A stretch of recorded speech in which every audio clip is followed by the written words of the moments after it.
Welcome back to the Free Video Books channel. Today we're reading I Form My Resolution, of 20,000 Leagues Under the Sea by Jules Verne. Before we get started, why not like and subscribe? Now, sit tight and let's get into it. 3 seconds before the arrival of J.B. Hobson's letter, I no more thought of pursuing the unicorn than of attempting the passage of the North Sea. 3 seconds after reading the letter of the Honourable Secretary of Marine, I felt that my true vocation, the sole end of my life, was to chase this disturbing monster and purge it from the world. But I had just returned from a fatiguing journey, weary and longing for repose. I aspired to nothing more than again seeing my country, my friends, my little lodging by the Jardin des Plantes, my dear and precious collections.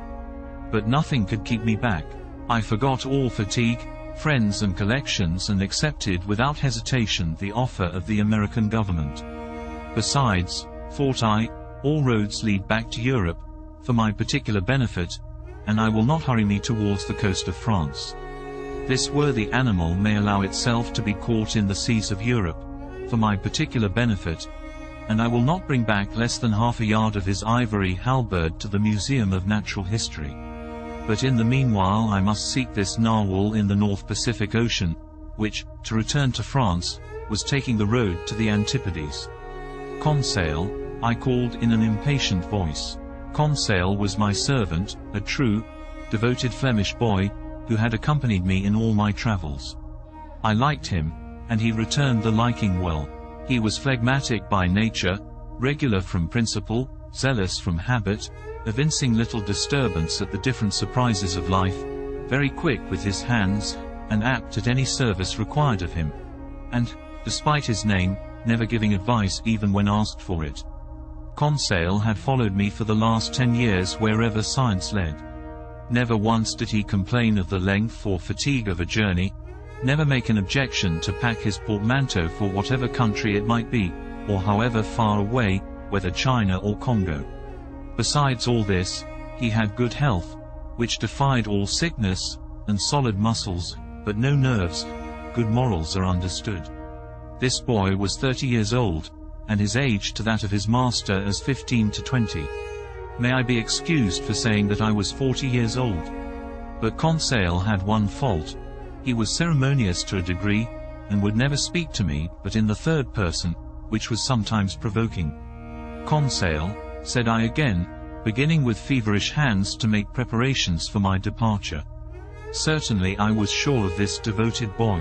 As a rule, I never asked him if it were convenient for him or not to follow me in my travels. But this time the expedition in question might be prolonged, and the enterprise might be hazardous in pursuit of an animal capable of sinking a frigate as easily as a nutshell. Here there was matter for reflection even to the most impassive man in the world. What would Conseil say? Conseil, I called a third time. Conseil appeared. Did you call, sir? Said he, entering. Yes, my boy. Make preparations for me and yourself too. We leave in 2 hours.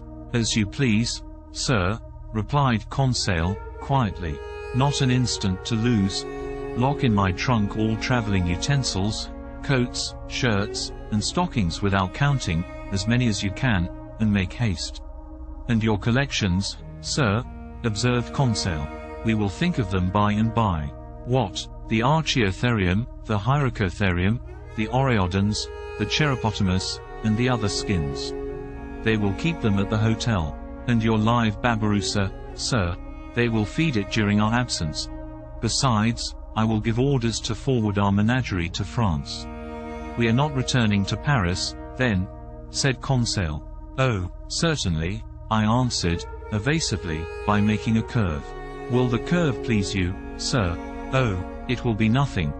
Not quite so direct a road, that is all. We take our passage in the Abraham Lincoln. As you think proper, sir, coolly replied Conseil. You see, my friend, it has to do with the monster, the famous narwhal. We are going to purge it from the seas. The author of a work in quarto in 2 volumes, on the mysteries of the great submarine grounds, cannot forbear embarking with Commander Farragut. A glorious mission, but a dangerous one. We cannot tell where we may go. These animals can be very capricious. but we will go whether or no. We have got a captain who is pretty wide awake. I opened a credit account for Barbarossa, and, Conseil following, I jumped into a cab. Our luggage was transported to the deck of the frigate immediately. I hastened on board and asked for Commander Farragut. One of the sailors conducted me to the poop, where I found myself in the presence of a good-looking officer, who held out his hand to me. "Monsieur Pierre Aronnax," said he. "Himself," replied I. "Commander Farragut. You are welcome, Professor. Your cabin is ready for you." I bowed, and desired to be conducted to the cabin destined for me. The Abraham Lincoln had been well chosen and equipped for her new destination. She was a frigate of great speed, fitted with high-pressure engines which admitted a pressure of 7 atmospheres. Under this the Abraham Lincoln attained the mean speed of nearly 18 knots and a third an hour, a considerable speed, but, nevertheless, insufficient to grapple with this gigantic cetacean. The interior arrangements of the frigate corresponded to its nautical qualities. I was well satisfied with my cabin, which was in the after part, opening upon the gunroom. "We shall be well off here," said I to Conseil. "As well, by your honour's leave, as a hermit crab in the shell of a whelk," said Conseil. I left Conseil to stow our trunks conveniently away, and remounted the poop in order to survey the preparations for departure. At that moment Commander Farragut was ordering the last moorings to be cast loose which held the Abraham Lincoln to the pier of Brooklyn. So in a quarter of an hour, perhaps less, the frigate would have sailed without me. I should have missed this extraordinary, supernatural, and incredible expedition, the recital of which may well meet with some skepticism. But Commander Farragut would not lose a day nor an hour in scouring the seas in which the animal had been sighted. He sent for the engineer. "Is the steam full on?" asked he. "Yes, sir," replied the engineer. "Go ahead," cried Commander Farragut. The quay of Brooklyn, and all that part of New York bordering on the East River, was crowded with spectators. 3 cheers burst successively from 500,000 throats. Thousands of handkerchiefs were waved above the heads of the compact mass, saluting the Abraham Lincoln, until she reached the waters of the Hudson, at the point of that elongated peninsula which forms the town of New York. Then the frigate, following the coast of New Jersey along the right bank of the beautiful river, covered with villas, passed between the forts, which saluted her with their heaviest guns.